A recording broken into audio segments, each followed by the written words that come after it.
Hi, welcome back to the channel. Today we have an unboxing video. Now hopefully this will go better than my last unboxing video, which was a bit of a failure. So we're going to have a look at this.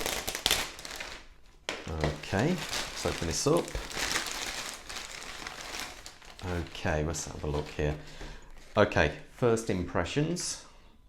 Could be better, couldn't it? This box is a little bit damaged, but it is only an outer box. So let's open it up.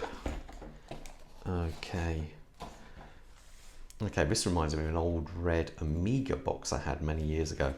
Anyway, time factors and some blurb here. Now, as you can see, that is saying the Smiths NATO PRS 40 automatic. Now let's have a look at this. Here we go. It's nice inside. Nice little cleaning cloth there, and there it is. Now, this is one of those watches I seen online, and I just thought it looks really quite funky, something very different. Now, I can already say just the feel of it. It's got a bit of heft to it. I really like the look of this case design. It really is something a little bit different. There's some foil on the front here. Let's peel this off. Let's put that there. If you're anything like me, you like to keep all these silly things. Let's wake it up. See if we can. Wow, that's actually easy to use. Obviously, the main feature of this, we've got a integral case with lugs here. You don't have spring bars on this, so almost like the old-fashioned military watches, like the Milsubs and all that, where you had the actual lugs were welded in. This is actually part of the case, as you can see there. So it is actually quite an unusual design, and we have this placement of the crown. Now, a couple of people have said to me that, aren't you worried it's going to be incredibly hard to use with it being on there? But here, God, you can wind it ever so easy. I'm really quite impressed with that so far. It feels incredibly solid. I love, it's got some heft to it. It really does feel quite weighty. It's, you know, relatively a nice, simple freehander. Let me line that up with the camera a little bit better. Now this, as I say, we have a sign crown there at the top. I do quite like the look of this. Let's take this off here so we can get a better idea of it. Let's pull this back. The actual strap feels quite substantial. And I do like the way they have these machined bars in here for it, and the clasp is quite nice too. Let's quick pull this off here, and there we go. That is one really unusual looking case. I think that is so cool. That really is, I think, quite funky. So the strap itself feels good and solid. This does, I'm really quite impressed. It's a 40mm watch. I say I'm not going to go too over the top on it because I'll do a full proper review of it.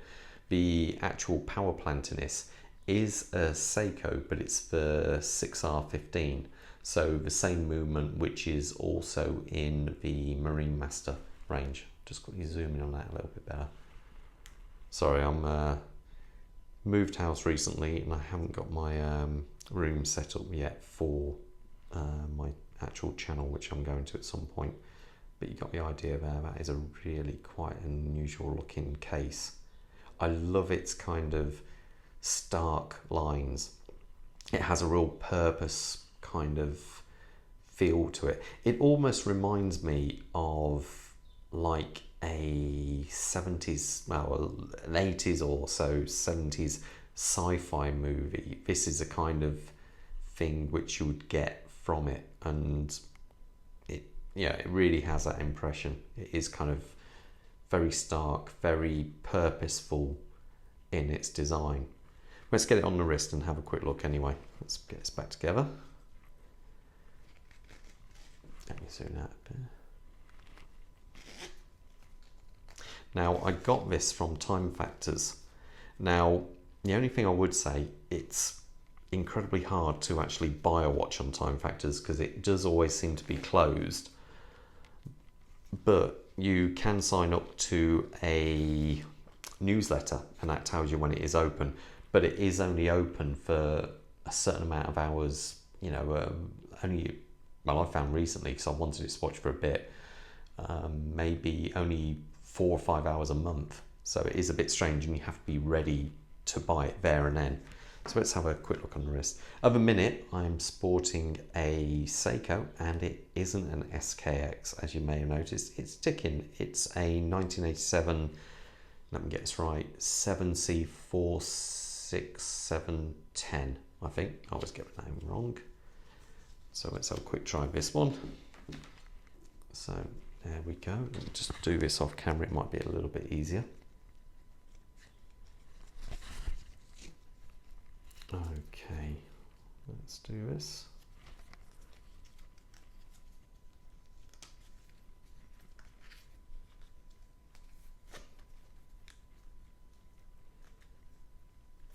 Yeah, it's a lot more solid than I thought. I thought it would feel not quite as robust as what it actually does. So I am mightily impressed and quite took back actually by how sturdy and solid it does feel. It does feel like you've got a heft of metal there. But yeah, I like that.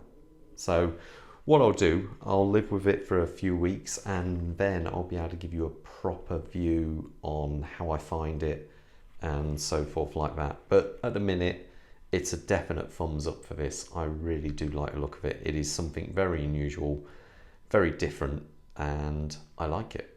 Okay, so stay tuned to the channel, and then I'll be able to keep you updated with when I'll be actually doing a proper review of this watch.